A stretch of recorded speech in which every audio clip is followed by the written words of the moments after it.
everyone. I'm Megan with the I Believe podcast, and today we have an amazing guest. We have Janice Russell, the Overwhelm Slayer, and she has a great freebie for you, so stick around, don't go anywhere. But first, I want to thank you for tuning in. Every view, every listen, whether you're on any platform, it doesn't matter. It all helps us do what we do. So if you want to continue to get this content, keep listening, watching, anywhere you get this, and that would be amazing. So Janice, you are the Overwhelm Slayer. Can you tell us why people call you the Overwhelm Slayer? Well, because the population that I work with is people with either a new medical diagnosis or a medical diagnosis, a previous one that has changed in some way. And this is brain-based disorders, autoimmune diseases, and body-based conditions.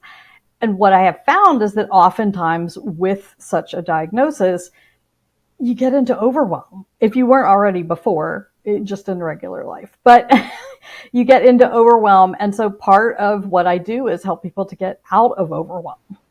That's amazing. I love that. I mean, I think you never are going to know what it's going to feel like until you're there. So there's no way to prepare for it ahead of time. It's one of those things you just find yourself there and you're blindsided. And so to have someone come in like you who can help, who kind of knows what to do and where to put the pieces is huge. I didn't even know that there was somebody like you. It is sort of a new thing, I'll say. So I have a background, first of all, as a special education teacher, and then in corporate world, and then doing some hands-on work in organizing and productivity. And what I found was that there was this big gap with people that, like I said, new diagnosis or an old diagnosis that has changed in some way. I myself have had 10 major surgeries over the course of my life, as well as clinical depression. And I have helped a number of people with, again, medical diagnoses across the board. And what I found out is that, like you said, you get this surprise, even if you thought you might suspect that you have something, it still is sort of a surprise.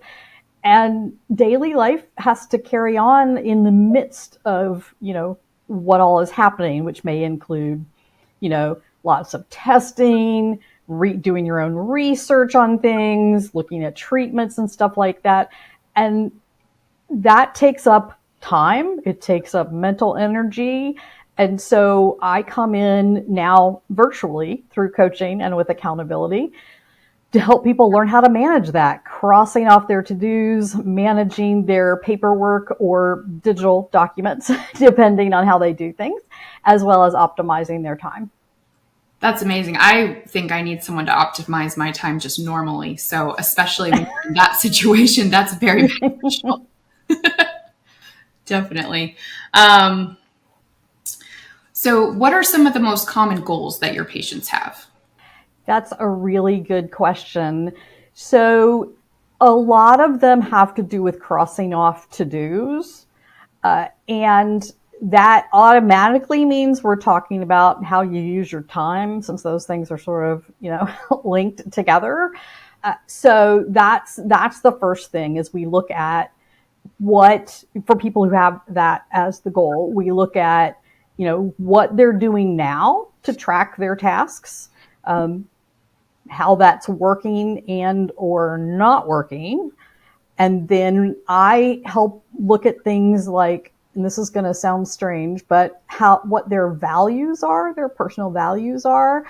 And the reason I ask about that, and I have some exercises about that, is that will help inform when we're looking at the to-dos, especially ones of a more volunteer nature, because sometimes we're just doing things because we've always done them, or that's the way they've always been done. And when we're now pressed for time in some way, some of those either need to be deleted altogether or deferred for another time, and being able to tie things back to personal values, if you're working, to your professional objectives, helps to then go, okay, well, I still only have 24 hours in a day. And now I have some extra, activities that I have to do, like them or not, as it were. And so something has to give somewhere. And I can tell you that what usually gives is things like sleep, which is more important than ever. Well, regularly it's more important. It's even more important when you're fighting some kind of medical diagnosis. So, we want to make sure adequate sleep.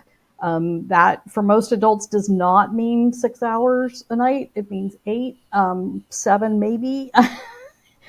Sometimes 9, depending on the person, sometimes even a little bit more. So we have to look at, okay, what either needs to be shortened in terms of how long I commit to do it, or how long I do per task, or what just gets taken out altogether. Yeah, that's so important. I think in this day and age, especially, people don't prioritize self-care like sleep. Right. And we say yes to everything because we think we have to. That if we don't join the PTA and we don't go here and we don't take our neighbor dinner and we don't do all these things, then we're bad, or we're lazy, or we're not doing enough. But in the opposite, we actually are doing way too much, and we need to learn how to say no and be okay with that. And then on the opposite side, when somebody tells us no, not make them feel guilty, but say, yeah, I understand. Absolutely. And a large part of that is the setting of boundaries, which is what saying no is. It also can be setting boundaries. So I'll just take something like research, which a lot of people like, oh, I have something new. I want to go find out about it. And we all know that you can go down a rabbit hole on the internet. And most people accept that not everything on the internet is true. But you can still go down the rabbit hole. So one way that you can help yourself with that is to set a boundary. It could be several different ways. It could be, I'm only going to spend, 30 minutes or an hour doing research, and setting one or more timers to keep yourself to that. It can be a boundary around how many places you're going to go look. Now, obviously, they need to come to your site. That's very, very important. If they want some other information, I advise people to go to the association of whatever diagnosis it is, and then to pick one of I call them the biggies, the majors, the Mayo Clinic, Cleveland Clinic, Johns Hopkins, one of those that, again, up to date, and you can easily find information. And that way, again, you've got a boundary and you're not taking as much time. And like you said, with the self-care piece, sometimes that means, hey, you can't do what you've done in the past, even if it's something fun. And that can be very hard. And so it might be, okay, I can't have dinner with my best friend. There's an immunity issue with the treatment that I'm on. And so I can't go out, but we could have a 30-minute Zoom, or depending on the weather where you live and when you're listening to this, I can sit on my porch and my friend can sit in a chair in the yard, sort of like back in the pandemic times. But again, you can set the amount of time, and some of that may be energy related, and some of it may just be, 30 minutes. I'd love to spend more. I know we usually spend 2 hours, but 30 minutes is all I can do. But it's important enough to me to want to do that. Yeah, that's so important. And it's so empowering to be able to say, hey, this is what I can do and this is what I'm willing to do, and not feel guilty. Because the worst feeling is when you say yes to something you can't do and you immediately regret it, but you don't know what to do about it. So yeah, having those boundaries in place ahead of time, that's huge. Mm-hmm, mm-hmm.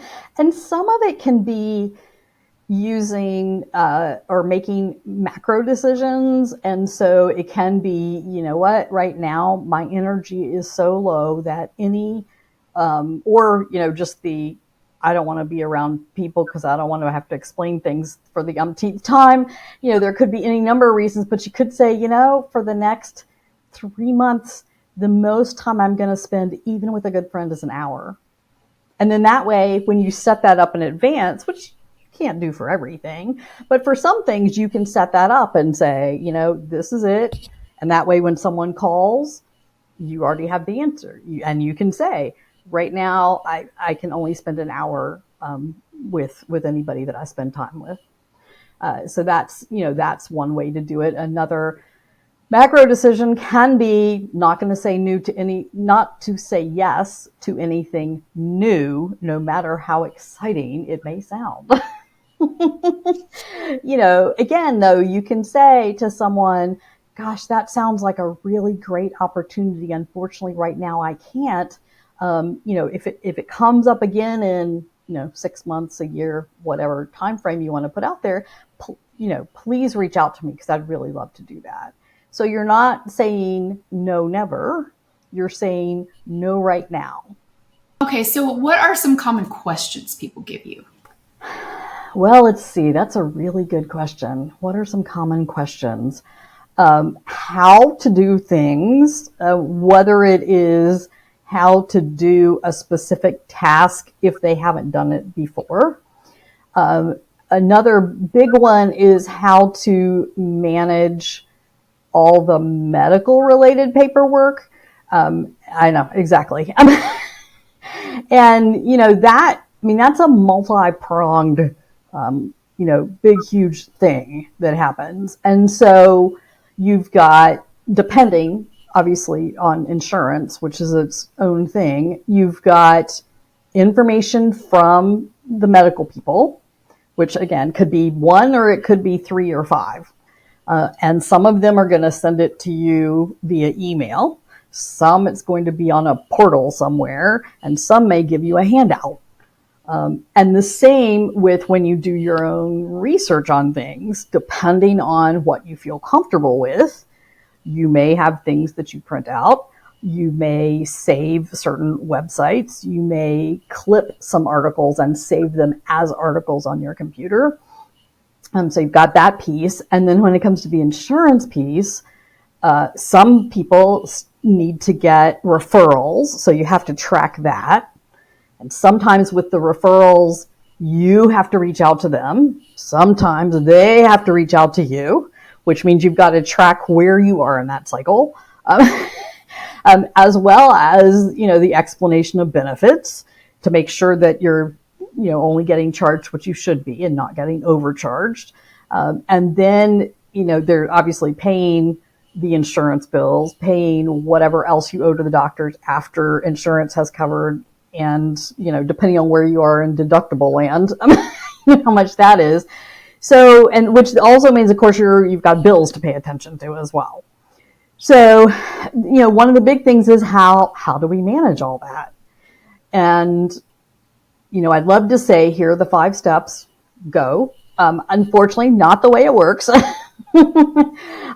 First of all, of course, we have to, I find out a little bit from them whether or not they're, feel more comfortable with electronic stuff or with paper stuff. That's the first thing. The second thing, which ties into that a lot, is what do they need to have accessible at hand, like when they're at an appointment, versus what do they just need to get to when they're at home. I know for me, for example, I don't like using my phone for long documents, so I use my phone for the calendar. But if I have an article that I want to show to the doctor or that I want to be able to read right before I go into the appointment, I print it out because I don't want to look at it on my phone. Now, in some cases, I have created like a 1/2-inch notebook and printed like 3 important articles because those are the ones I want the most access to. I'm not going to print 100 articles because I don't want to waste that much paper. But again, that's me personally. Other people, it may be different for them. The same with anything. I mean, when you look at, information from your insurance company, are you going to keep it digitally?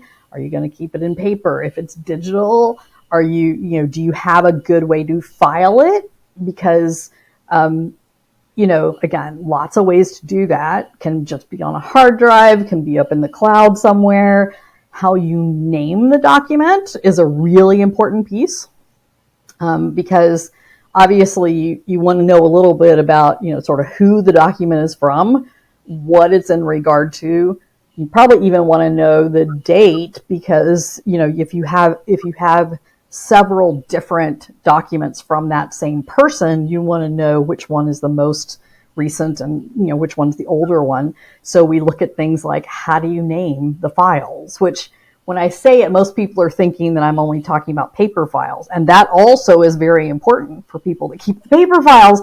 But with the electronic files, it's equally as important because you still want to be able to find them. So that's really a huge piece of it, is managing that. And people will be like, I don't know. And for everybody, it's a little bit different. I mean, even though everything that I just mentioned is pretty common, if someone has a diagnosis, they're going to have some type of medical paperwork from insurance. They're going to have some bills.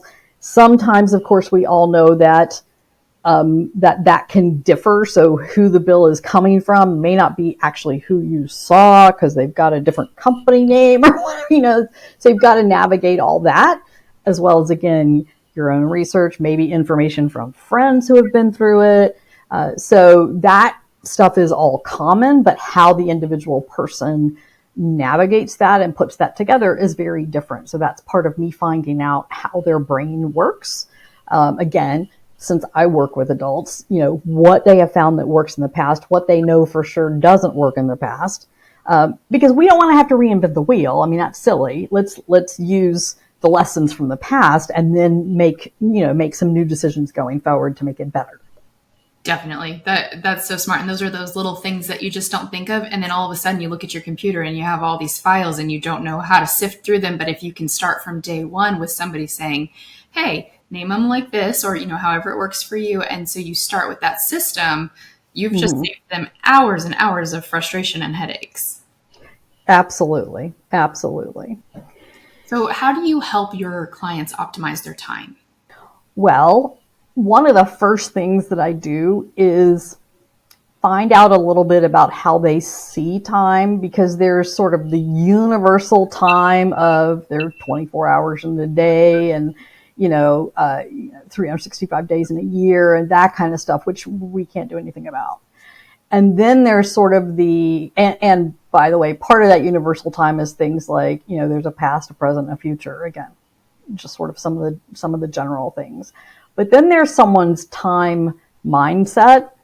And so some people can view time as sort of the enemy. Some people can view time as it doesn't really apply to them. So different ways to view time. And when we're talking about, a diagnosis or anything that's a new impact to your schedule, much less, again, your regular schedule, we have to look at, okay, well, there are appointments. And, although we all know that many doctors tend to not run on time, they expect us to be there on time.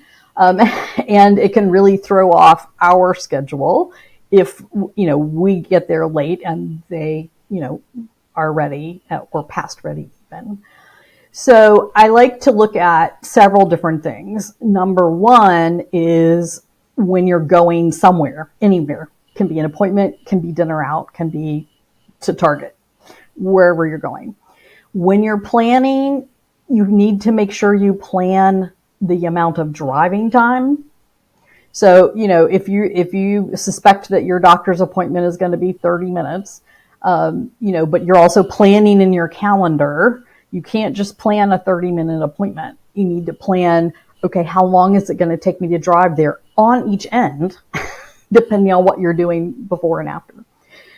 You also have to look at, okay, so where's the parking and how long does it take me to get from parking into the building or out? Because again, if you live in an apartment, you may have parking that's not right in front of your house. So you've got that, but you also, some doctor's offices you can park right in front of, and others you got to park in a deck and you got to remember where you are and you have to go through 3 elevators and, so you've got to plan that piece. And the same even when you go to, the grocery store or the Target or wherever, if you're going to familiar ones for you, you sort of know which ones you can usually get a parking spot right near the front versus which ones you're going to be a couple of miles away, getting in some extra steps that day.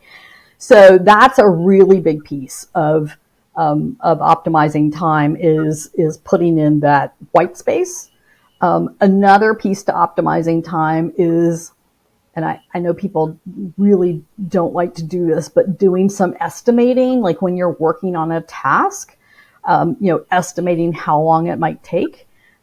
And the reason for that is to then sort of know how much time you have. If we'll just say that you're working and, you have 4 hours in the office that day. If you have a really long to-do list and you've got one or more meetings, you might not be able to fit everything in. And it's easier to see that if you can sort of judge, okay, well, the meetings are going to run about this long and this task is going to take probably about this. And it's always better to overestimate, by the way, because usually tasks take longer than we think. The other piece that really crosses over with the to-dos and the time is to understand and apply the difference between tasks and projects, because many people get these confused and then they get frustrated. So tasks are one step and they take a short period of time, and projects are multiple steps and they take a longer period of time. So an example would be, which most people can conceptualize pretty easily, is a garage.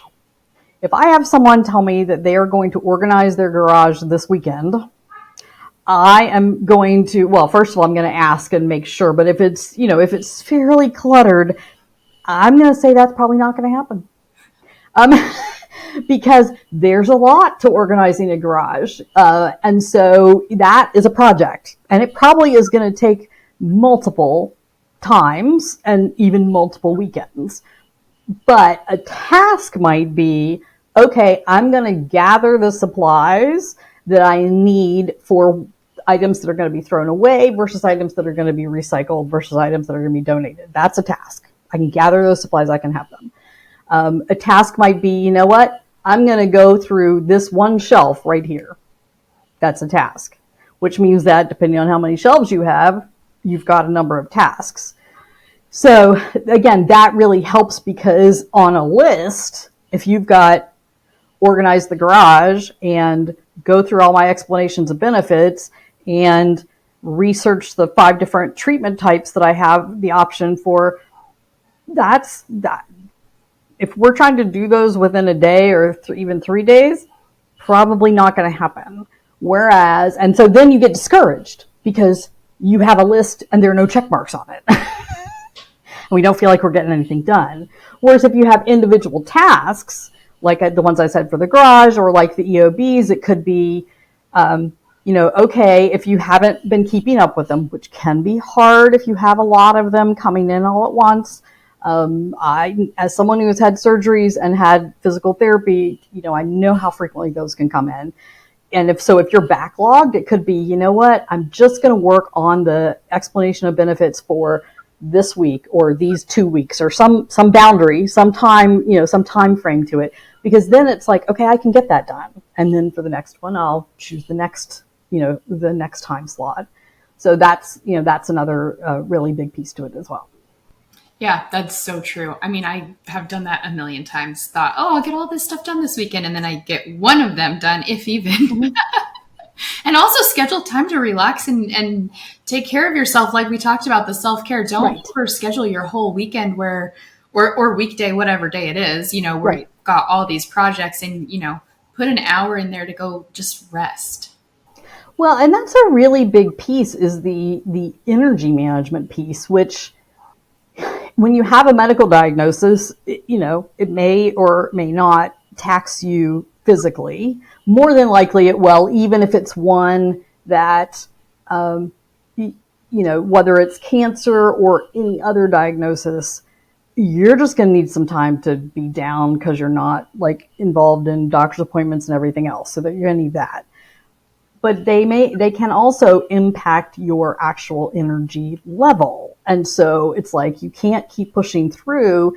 If before you could get 7 hours of sleep and have, this much time to get everything else done, and now you need 9 hours. And when you're awake, really only, 5 of those are good energy hours for you.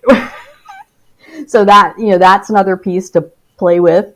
As well as when is your energy the best? Because there is nothing harder than trying to do a high energy task or a task you really don't want to do anyway when you're at the lowest energy point.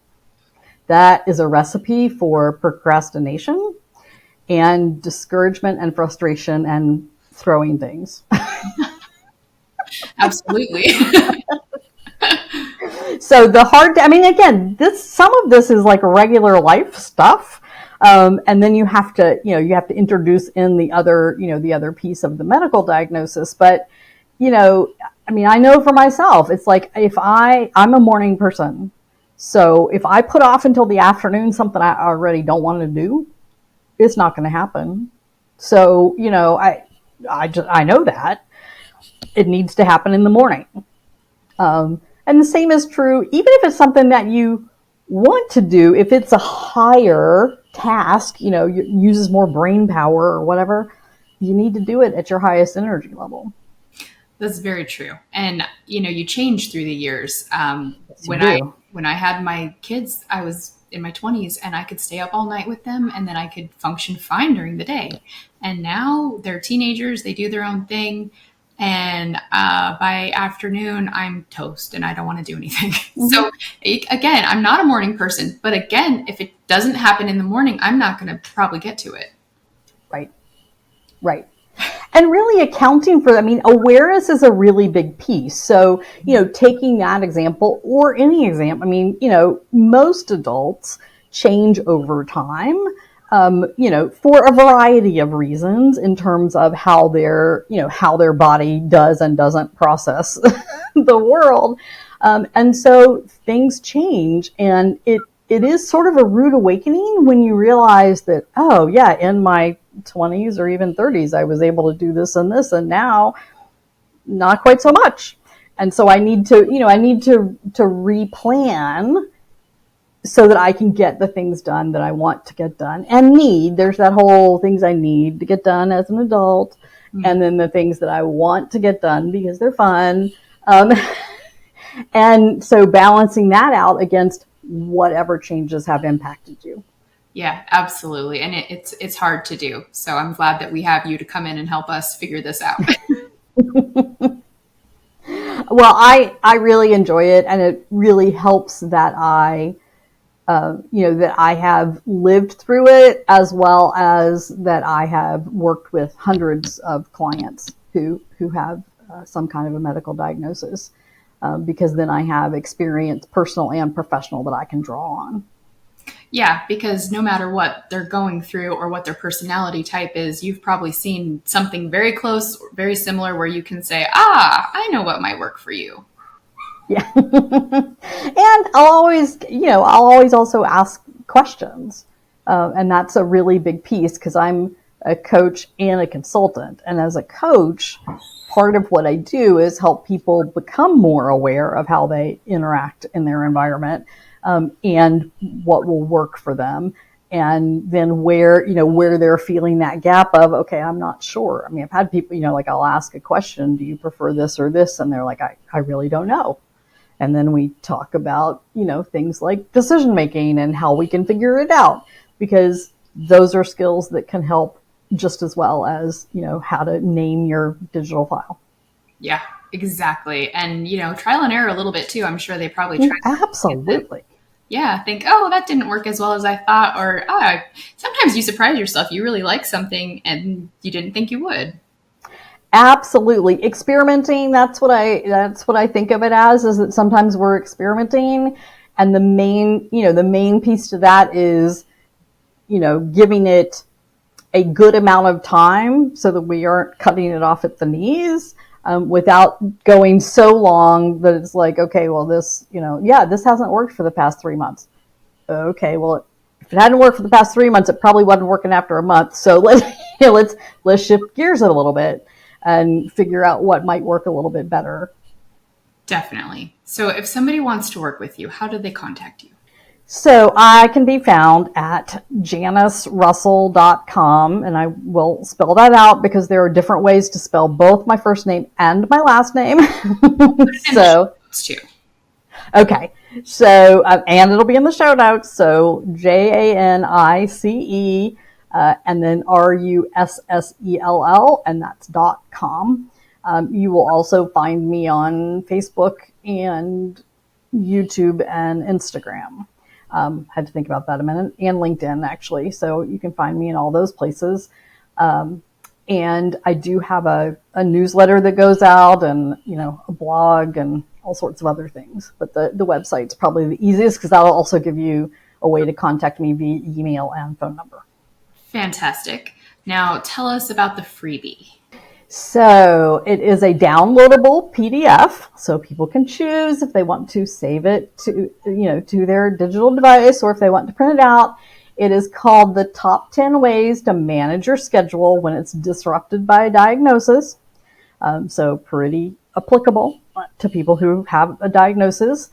And the way to get it is to go to schedule.overwhelmslayer.com.